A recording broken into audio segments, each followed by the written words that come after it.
हम चैप्टर करते हैं आपका चैप्टर नंबर 28। इसमें जो मेनली आपके चैप्टर में जो दिया हुआ है वो आपका ग्रेनुलोमेटस डिजीज़ है। हम सबसे पहले देखते हैं कि कौन सी ऐसी ग्रेनुलोमेटस लीजन्स होती हैं जो कि नोज़ में होते हैं और नोज़ की जो है परफोरेशन या डिफॉर्मिटी करवाती हैं, क्योंकि ग्रेनुलोमेटस जो डिजीज़ होती हैं वो मेनली डिस्ट्रक्शन करवाती हैं जो भी स्ट्रक्चर उनमें जहाँ पे ये हो जाए। हम पहले देखते हैं कि कौन कौन से होते हैं। इसमें जो है बैक्टीरियल होती हैं कॉजेज़, ठीक है। इसके अलावा जो है फंगल होती है और इसके अलावा अनस्पेसिफाइड में जो है वो सिस्टेमिक डिजीज़ आती हैं। बैक्टीरियल में जो आपकी इंपॉर्टेंट है वो है राइनोस्क्लेरोमा, ये आपका इसमें जो है क्वेश्चन आता होता है। बाकी जो है आपके ये सारे आपके एमसीक्यूज़ के लिए इंपॉर्टेंट है। फिर फंगल की बात करें तो फंगल में आपका राइनोस्पोरिडेसिस और इसके अलावा जो है म्यूकोरमाइकोसिस जो है ये आपके दो जो हैं क्वेश्चन एमसीक्यूज़ के लिए इंपॉर्टेंट है। बाकी जो है आपके एससीक्यूज़ के लिए इंपॉर्टेंट है। फिर हम बात करते हैं अनस्पेसिफाइड में वेजनर जो है ना, आपने इसको करना है रीड अच्छे से। ये आपके पैथ में भी दिया हुआ है, लेकिन यहाँ भी आप एक दफ़ा रीड कर लेना, बाकी जो है वो रीड करने वाले हैं। ये 3-4 बातें हैं इसमें अपने करनी है। हम देखते हैं राइनोस्क्लेरोमा जो कि आपका इंपॉर्टेंट क्वेश्चन है। राइनोस्क्लेरोमा किस वजह से होता है, यहाँ पे लिखा हुआ है क्लेब्सिला राइनोस्क्लेरोमेटस या फ्रिश बेसिलस कहते हैं, और ये आपका जो है इंपॉर्टेंट एमसीक्यूज़ है। इसके अंदर मेनली जो पाया जाता है ये एंडेमिक फॉर्म में होता है, ठीक है। और एंडेमिक फॉर्म में कहाँ पाया जाता है, मेनली ये इंडिया में बहुत कॉमन है। पैथोलॉजी है जो है उसकी क्या होती है कि इसकी नोज़ से स्टार्ट होती है, नोज़ से फिर ये नेजोफेरिंग्स में, ओरोफेरिंग्स, लेरिंग्स में मेनली इन्वॉल्व करता है सबग्लोटिक रीजन को। इसके अलावा ट्रेकिया, ब्रोंका, ये सारे जो है ना वहाँ पे स्प्रेड कर सकता है। क्लिनिकल फीचर ये है कि इसके 3 स्टेजेस होते हैं। सबसे पहले है एट्रोफी, सबसे पहले एट्रोफी स्टेज करवाते हैं। एट्रोफी स्टेज ऐसे ही है, हमने इंशाल्लाह पढ़ना है रेनाइटस, एट्रोफिक रेनाइटस इसकी तरह ही होता है, जिसमें नेजल कैविटी जो है वो इलाज कर जाती है। हर जगह जो है एट्रोफी होती है, क्रस्टिंग होती है, प्रूडेंट डिस्चार्ज निकल रहा होता है। फिर है ग्रेनुलोमेटस स्टेज जो कि मेन हमारी हम पढ़े हैं चैप्टर, ये हम ग्रेनुलोमा पढ़ हैं, तो ये स्टेज तो आनी ही आनी है। इसमें क्या होता है, ग्रेनुलोमेटस नोड्यूल बनता है म्यूकोसा के ऊपर और इसके अलावा सबडर्मल इन्फिल्ट्रेशन भी होती है। इस तरह होने की वजह से नोज़ और लिप जो है वो बिल्कुल हार्ड सी स्ट्रक्चर होती है, वुडी टाइप हो जाती है। नोड्यूल्स जो होते हैं पेनलेस होते हैं और नॉन अल्सरेटिव होते हैं। अल्सर नहीं बनता, लेकिन जो है इन्फिल्ट्रेट करके वहाँ पे जो टिश्यूज़ हैं उनको डिस्ट्रक्शन करवाते हैं। जब उसकी टिश्यूज़ की डिस्ट्रक्शन होती है तो आखिर में आती है सिकाट्रिशियल स्टेज। सिकाट्रिशियल स्टेज में क्या होती है कि हर चीज़ खिंचाव होगा। खिंचाव क्यों होगा, क्योंकि वहाँ पे फाइब्रोसिस हो रही होती है, वहाँ पे एडहेरेंस फॉर्मेशन हो रही होती है। इस सब के नतीजे में अगर जो नोज़ है वो स्टीनोस्ट हो जाएंगे, और इसके अलावा अगर ये लेरिंग्स में जाता है तो हमने बात की थी कि वहाँ पे सब ग्लोटिक रीजन को इन्वॉल्व करेगा, तो सब ग्लोटिक स्टीनोसिस होती है। और सब ग्लोटिक स्टीनोसिस जो है एक्सरे पे हमें नजर आता है। इसका स्टिपल साइन एक ये इसकी कोज है। इसके अलावा हमारे एक्यूट लेरिंजियोट्रैकियल ब्रोंकाइटिस होती है, उसमें भी जो है हमारी स्टिपल साइन आता होता है। वो हम नेक्स्ट पढ़ेंगे। इसके बाद हमारी है जी डायग्नोसिस हम कैसे करते होते हैं। डायग्नोसिस में के लिए भी इंपॉर्टेंट बात ये है कि बायोप्सी, अच्छे पूरे चैप्टर में जो है ना वो बायोप्सी काफ़ी इंपॉर्टेंट है। हमने बायोप्सी लाजमी करवानी ही करवानी होती है, कौन सा जो है इसका कॉज करवा रहा है।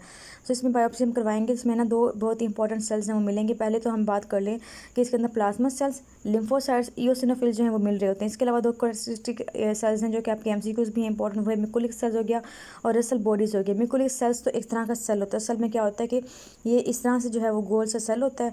मिकुलिक्स एक सेल होता है, उसके अंदर जो है सेंट्रल न्यूक्लियस होता है, और साइटोप्लाज्म के अंदर जो है वैक्यूलेटेड जो है वो हमें साइटोप्लाज्मिक वैक्यूलेटेड बोल मिल रही होती हैं, और उनके अंदर क्या होते हैं, उनमें मेनली जो है बैक्टीरिया होते हैं, ठीक है।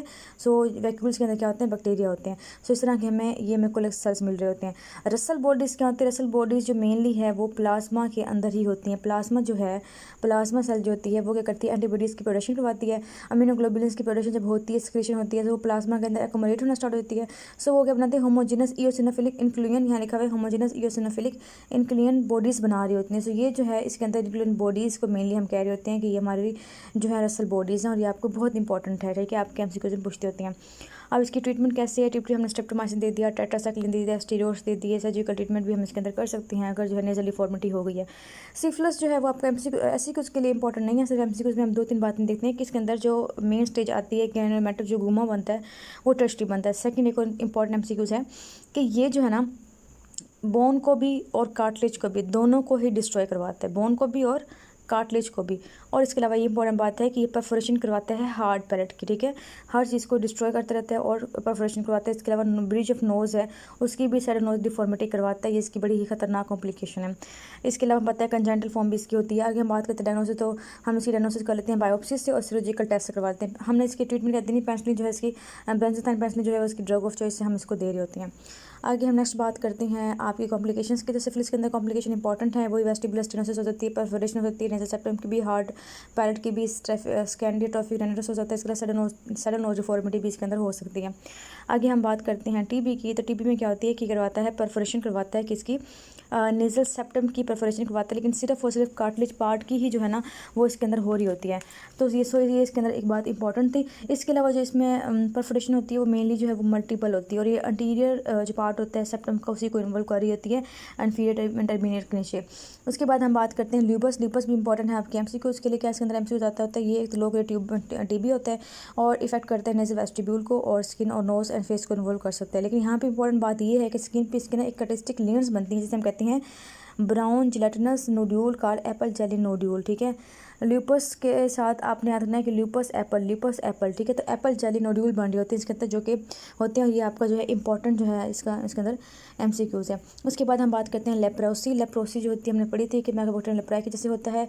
इसमें जो है आपका एमसीक्यूज़ वो ये है कि इसमें जो है लेप्राई सेल्स मिलते हैं हमें, एसिड फास्ट लेप्राई बेसिलस हम देखते होते हैं जब डायग्नोसिस के लिए। सो वहाँ पे जो है बायोप्सी पे लेप्राई सेल्स मिलते हैं, और आपकी जो पेशेंट है उसकी कोलिमिला जो होती है, कोलिमिला पार्ट कोर्स होता है, ये एंड वाला पार्ट, इसे हम कोलिमिला कह रहे हैं। ये रिट्रैक्ट कर जाती है, इस तरह से रिट्रैक्ट करने की वजह से जो है नेजल की डिफॉर्मिटी इस तरह से हो जाती है। हम ट्रीटमेंट एप्सोन रिफाम्सिन एसोनाइजर देखते हैं, मेनली वो जो एटीटी देख के हम ट्रीट कर रहे होते हैं। आगे आपका है फंगल इन्फेक्शन में अभी तक हम पढ़े थे सारे बैक्टीरियल। अब फंगल में बताया था आपको रनोस्पोरियोसिस इंपॉर्टेंट है और म्यूकोरमाइकोसिस इंपॉर्टेंट है।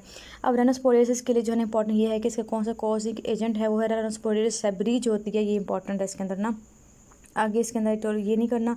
आगे हम बात करते हैं इटोलॉजी क्या होती है, तो ये प्रोटोजुआ होते हैं और या फिर फिश जो पैरासाइट होता है उससे ये मेनली आ रहा होता है। लाइफ साइकिल की बात करें तो इसकी जो है कौन स्टेज है, सबसे पहले ट्रॉफिक स्टेज होती है, फिर डेवलपमेंट ऑफ स्पोरेंजियम होती है, स्पोरेंजियम बनते हैं, फिर वो बस्ट करते हैं। ठीक है, ये आपकी जो है पहले ट्रॉफिसाइट होती है, उसके बाद स्पोरेंजियम बनते हैं बहुत सारे, फिर रप्चर करते हैं मेम्ब्रेन को, बाहर निकल जाते हैं। बस ज़्यादा इंपॉर्टेंट नहीं है। आप फिर आ चलते हैं क्लिनिकल फीचर की तरफ। से क्या क्या क्या होता है। अच्छा, इसने नोज़ को तो इन्वॉल्व किया ही किया, साथ नेज़ोफेरेंस को, लिप को, पैलेट को, कंजक्टिवा को, हर पार्ट को इसने जो इन्वॉल्व करना ही करना है। इसीलिए अच्छा ये होता है कि इससे कॉन्टामिनेटेड वाटर से होते हैं और ये एनिमल से जो है ना मैन में ट्रांसफर होता है। अब हमें नोज़ में क्या नज़र आएगा, इसमें हमें नज़र आता है, ये डायग्राम बनी हुई है आपकी, बल्कि यहाँ पे नज़र आ रहा है आपको सामने से एक पोलीपॉइड मैस निकलता हुआ नज़र आता है और ये ब्लीड करता है। ठीक है, हमने अभी तक नोज़ के एंटीरियर तरफ हैंग करता हुआ कुछ भी ऐसा नहीं पड़ा जो कि ब्लीड करता है। उससे रनोस्पोरियोसिस की ये पोलीपॉइड मैसल होता है, लीफी टाइप होता है, पिंक टू पर्पल होता है, और क्या करता है लेटरल वॉल पे होता है। सही है, और शॉर्ट पैराटिक और नेजोफेरेंस की तरफ एक्सटेंड कर सकता है वैसे, और लिखा हुआ है वेस्कुलर बहुत ज़्यादा होता है और ब्लीड करता है टच पे। सो मैंने ये पहली बात पढ़ी है इसके अंदर।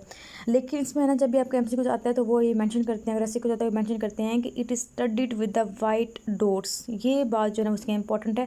अगर इसको आप गौर से देखें, तो इसके अंदर जो है हल्का हल्का जो है ना वाइटिश कलर की आपको स्टडी जो है वो मिल रहे होंगे इस तरह से, हल्का सा वाइटिश कलर के जो है ना स्टडीड होती हैं स्पोरेंजियम। अच्छा जी, ये हमने इसके अंदर बात कर ली है। फिर हम डायग्नोसिस किस तरह करते होते हैं, इसको हमने बायोप्सी करनी है इसकी, और हम देख लेते होते हैं कि सेल्स कौन सी हैं इसके अंदर, और डायग्नोसिस के अंदर कर लेते होते हैं। उसके बाद जी हम बात करते हैं ट्रीटमेंट की। ट्रीटमेंट में हमने क्या करनी है, डायथर्मी करनी है, नाइफ लेना है और उसको कॉटी करके निकाल देना है। इसके अलावा डेप्सोन इसके अंदर यूज़ कर सकते हैं। एस्पेजिलस की बात करें तो एस्पेजिलस नाइगर हो सकता है, फिमिगेटस हो सकता है, फ्लीवस हो सकता है। और इसमें एक बात याद रखनी है बस कि ब्लैक और ग्रेश मेम्ब्रेन बनती है नेजल म्यूकोजा के अंदर। ठीक है, ये बात याद रखनी है। और सर्जिकल डिप्राइवमेंट करते होते हैं और एंटीफंगल एजेंट लेते हैं, एफोटेरेसिन बी में लेते रहते हैं।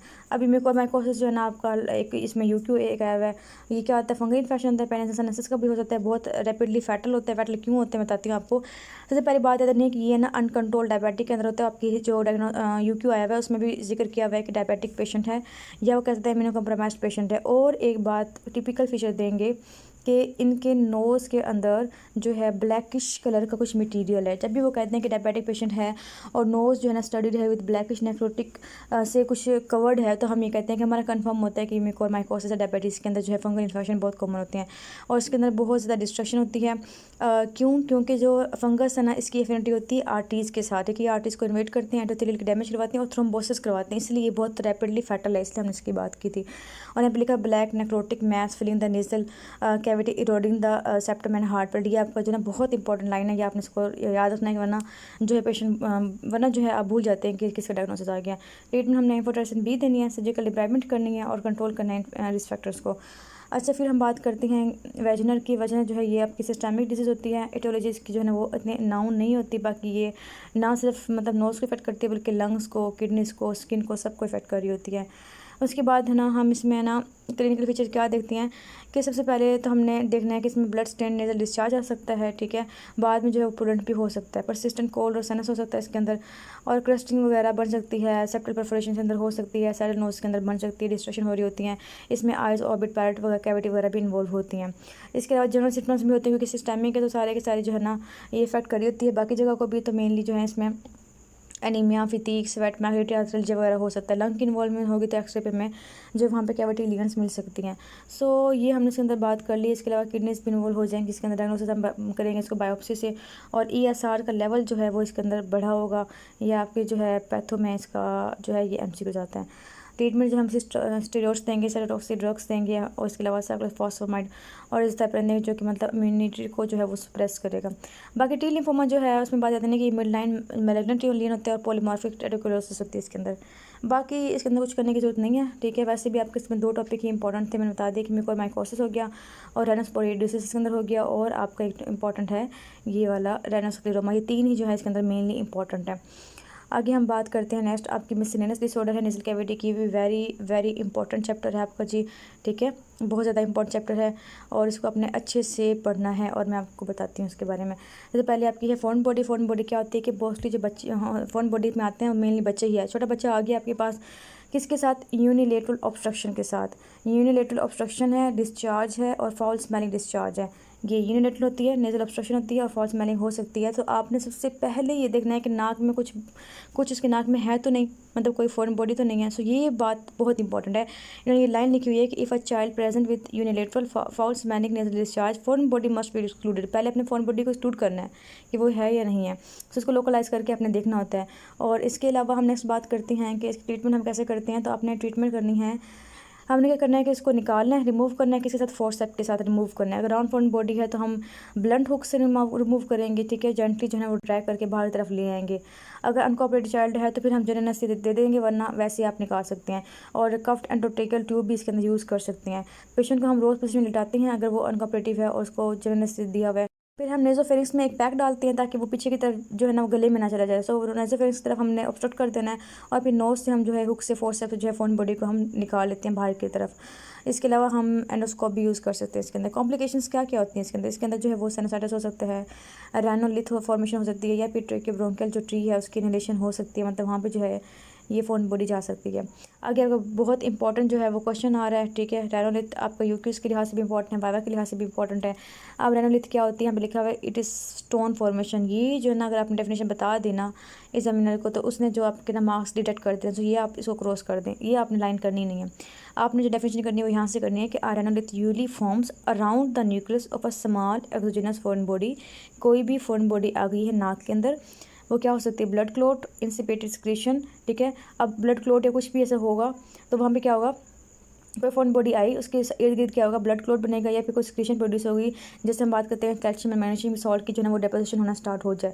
सो ये जो है ना मेनली ये इसकी डेफिनेशन है, और ये इस पर टाइम लगता है और ऐसा ऐसा ये बड़ा होता है, इरेगुलर सर्फेस का होता है, नेजल कैविटी को इन्वॉल्व करता है, और प्रेशर नेक्रोसिस की वजह से जो है सेप्टम पे इफेक्ट डालता होता है। क्लिनिकल फीचर क्या होते हैं, ये मेनली जो है ना रनविथी एडल्ट में ज़्यादा कॉमन होती हैं। अच्छा, इसमें होता है क्या है कि इसमें यूनिलेटरल ऑब्स्ट्रक्शन होती है, ठीक है, और फॉल स्मेलिंग डिस्चार्ज हो रही होती है। उसमें बाजू का जो प्लेस्टेंट भी होती है, फ्रैंक एपिस्टासिस भी होती है, मतलब खून भी निकल रहा होता है, न्यूरोलॉजिक पेन वगैरह भी इसके अंदर होता है, और अल्सरेशन भी हो सकती है।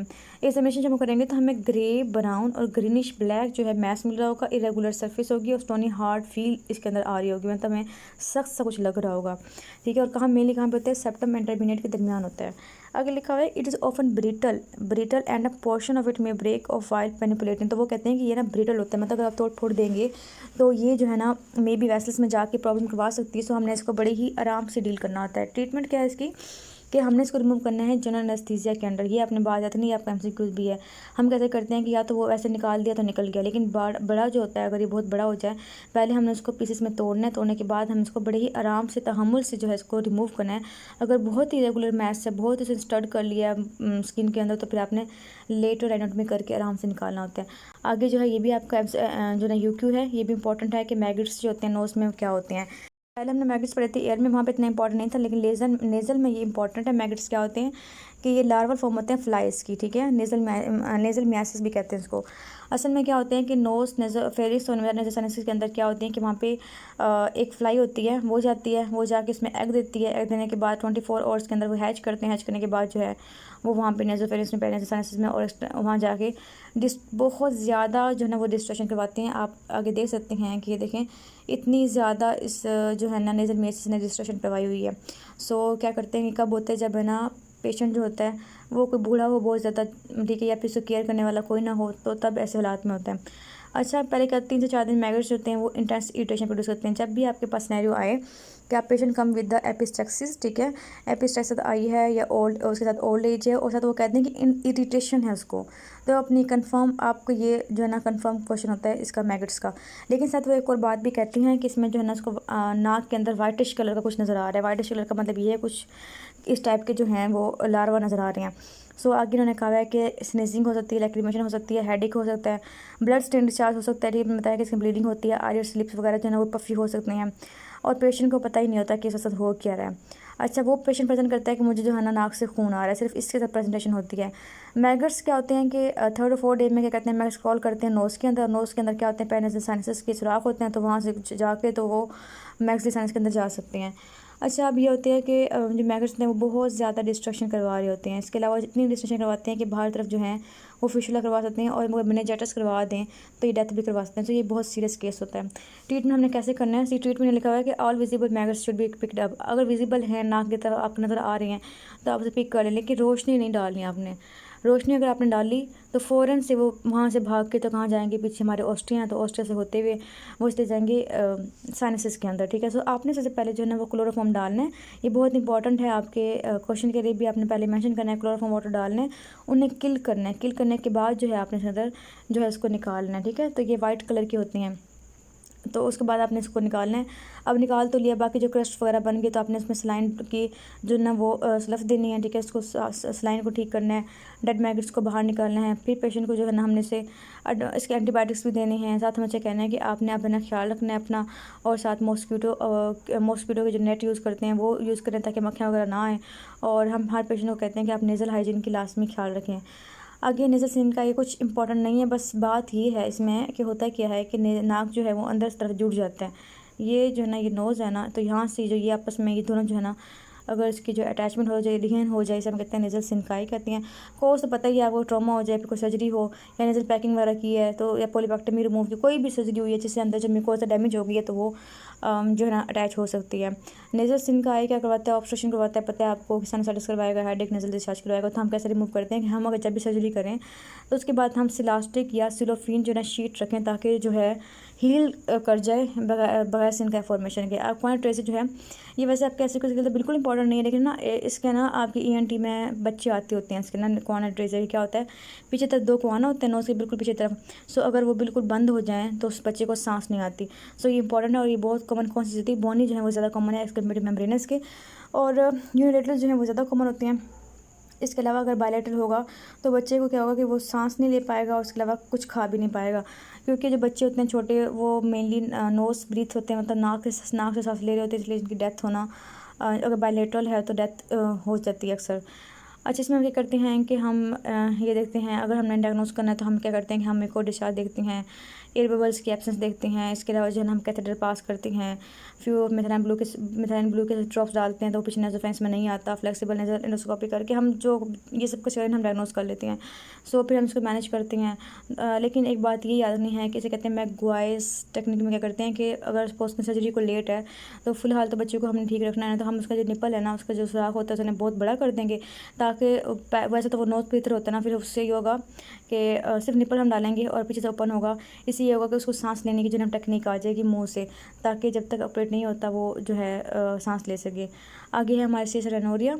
सीसर एनोरिया बहुत इंपॉर्टेंट है आपका, ये आपका जो है यूक्यू भी है, और आपके जो है ना केसेस भी काफ़ी आती हैं। इसके अलावा जो है आपका वाइवा के लिए इंपॉर्टेंट है। इसमें क्या होता है, लीकेज होती है CSF की नोज़ के थ्रू, इसे हम कहते हैं CSF रेनोरिया। बहुत ही इजी डायग्नोसिस का होता है। वो कहते हैं कि क्लियर फ्लूइड, एक बंदे को ट्रॉमा हुआ है, ठीक है, हेड पे जहाँ पे भी हुआ है, और उसके नाक से क्लियर वाटरी फ्लूइड आ रहा है तो कन्फर्म है कि CSF रेनोरिया। बस इतनी सी बात से आप डायग्नोस कर सकते हैं। बाज़ औक़ात ब्लड स्टेन हो सकता है अगर उसको ट्रॉमा है। आगे ना उन्होंने CSF के बारे में थोड़ी बहुत बातें बताई हैं, आप ये सुन लें, पता है वैसे आपको कि स्किड कहाँ से होता है, कोर प्लेक्सस से होता है, फिर लेटरल थर्ड फोर्थ वेंट्रिकल से होता है, एब्जॉर्ब कहाँ पे होता है, ड्यूरल वेनस साइनसेस में होता है, कहाँ पे एरेक्नोडुलाई के अंदर, ठीक है, ये बात हो गया। वन वे मैकेनिज्म होता है, फिर उन्होंने कहा कितना होता है 90 to 150 ml होता है, और एक्सक्रीशन कितनी होती है 20 ml पर और के हिसाब से जो है इसकी एक्सक्रीशन हो रही होती है, और एक दिन में जो है ना 350 to 500 ml पर डे जो है ना प्रोड्यूस हो रहा होता है, और दिन में जो है वो 3 से 4 दफ़ा जो है ना 3 से 5 दफ़ा जो है ना वो चेंज हो जाता है पूरा का पूरा CSF।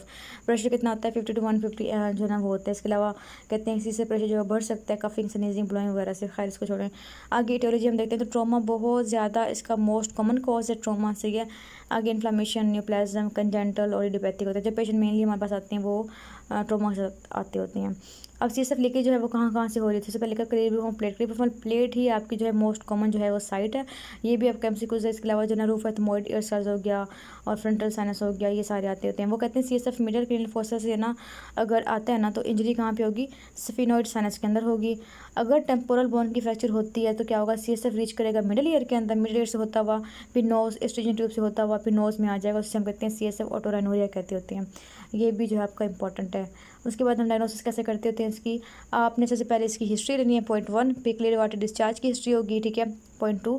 उसके बाद हम देखते हैं कि अगर राइजिंग इन द मॉर्निंग, अगर वो सुबह उठती है, पेशेंट सुबह उठती है तो सुबह उठते ही उसको क्या होगा, रेजरवाइट साइन होगा, क्योंकि जो है ना CSF निकल के साइनसेस में एक्युमुलेट हो जाएगा। जब सुबह वो बंदी उठेगी तो उसके जो फ़ौरन से ना आगे से गश करेगा। इसके अलावा जो है हम फर्दर जो किसी क्या करते हैं कि हाँ ये लिखा हुआ है sudden gushes in drops when bending and can not be sniffed back, फ़ौरन से निकलना शुरू होगा, निकलता ही रहेगा और बैक भी नहीं कर सकते हम उसको। अगर हम इसको हैंगरचीफ पे हैंगरचीफ साफ़ करें तो बाद में हैंगरचीफ पे बहुत सख्त मतलब हार्ड स्टिफ हो जाता है। इसके बाद हम ये करते हैं कि इसके अंदर ना एक और साइन होता है, जैसे हम कहते हैं ये थर्ड साइन हो गया, ये फोर्थ हो गया, ये फिफ्थ हो गया। फिर ये बात करते हैं 6 की, इसमें क्या होता है कि डबल टारगेट साइन होता है। इसमें क्या होता है, सपोज करें कि ये फ्लूइड गिरा, फ्लूइड गिरने से 2 तरह के जो है सर्कल बने, सेंट्रल में जो होगा ब्लड होगा और पेरिफेरी पे जो है ना थोड़ा सा लाइट जोन होगा, और वो किसका होगा, वो CSF का होगा। तो 2 तरह के जोन बन जाते हैं, जैसे हम कहते हैं डबल टारगेट साइन कहते हैं। नेज़ल फिर हम करेंगे 6 हो गया, नेज़ल एंडोस्कोपी करेंगे और देख लेंगे CSF कहाँ से लीक हो गया, और उसको भी एग्जामिनेशन कर लेंगे कि फ्लूइड जो है वो ऑटोराइनोरिया तो नहीं हो रहा। फिर लेबोरेटरी की बात करें, ये बहुत बहुत इंपॉर्टेंट है आपका, बार बार हर साल तकरीबन इसका MCQ आता ही आता होता है कि बीटा-2 ट्रांसफरेंस जो है हम इसकी इन्वेस्टिगेशन करते हैं, ये इंपॉर्टेंट है क्योंकि ये प्रोटीन सिर्फ और सिर्फ CSF के अंदर ही होता है। इसके अलावा बीटा ट्रेस जो है वो करवा लेते हैं, प्रोटीन करवा लेते हैं। इसके अलावा जो है ग्लूकोज टेस्टिंग करवा लेते हैं, जो कि कौन सा टेस्ट है, ऑक्सीडेज पर ऑक्सीडेज और बायोकेमिकल एस्टिमेशन करवाते होते हैं। साइट को हम लोकलाइज करते होते हैं कि कहाँ से जो है ना CSF आ रहा है, CT स्कैन करवाते हैं, MRI करवाएंगे, इंट्राथिकल फ्लोरेसेंस स्टडी जो है ना वो करवा के देख लेंगे कि मेनली जो है वो कहाँ से आ रहा होता है। फिर हम intrathecal radio active substance use करते हैं और सीटी सिस्टेनोग्राम करवा सकते हैं। ट्रीटमेंट जो है इसकी बहुत इंपॉर्टेंट है, लेकिन सबसे पहले अपनी जनरल ट्रीटमेंट करनी है कि पेशेंट आई है आपके पास CSF जनरल से, तो आप फ़ौरन ट्रीट तो नहीं करते ना, आप वेट करते हैं ताकि आपका CSF जो है वो थोड़ा कम हो जाए। प्रेशर में भी हम इन्वेस्टिगेशन इसलिए करते हैं कि CSF में भी मेनली जो है पीछे से CSF अगर बहुत ज़्यादा इंक्रीज़ कर गया है और उसने कोई रास्ता निकाल के बाहर निकालने की कोशिश की है तो हो सकता है कि हम उसे क्लोज़ कर दें सर्जरी से, बाद में जो है वो दोबारा प्रॉब्लम हो जाए, ठीक है। सो इसलिए हम जो है ना इसकी पूरी इन्वेस्टिगेशन करते होते हैं। इसमें हम ये करते हैं, मैनेज करते हैं कंजर्वेटिव वे में कि उसे बेड रेस्ट करवाते हैं, उसको सारे एलिवेट करवाते हैं, ठीक है, स्टूल सॉफ्टनर देते हैं ताकि कॉन्स्टिपेशन से जो है ना उसका अगर प्रेशर लगा जोर तो फिर उससे CSF जो वो हो सकता है। इसके अलावा ब्लोइंग हो गया, स्नीजिंग हो गया, स्ट्रेनिंग हो गया, सारे करवा सकते हैं। प्रोफाइलैक्टिक हमने एंटीबायोटिक देने ताकि मेनिंजाइटिस ना हो, और एसिटोजोलामाइड देते हैं। एसिटोजोलामाइड इसलिए देते हैं कि ये डायरेटिक होते से क्या होती है कि जो प्रेशर है वो कम हो जाता है।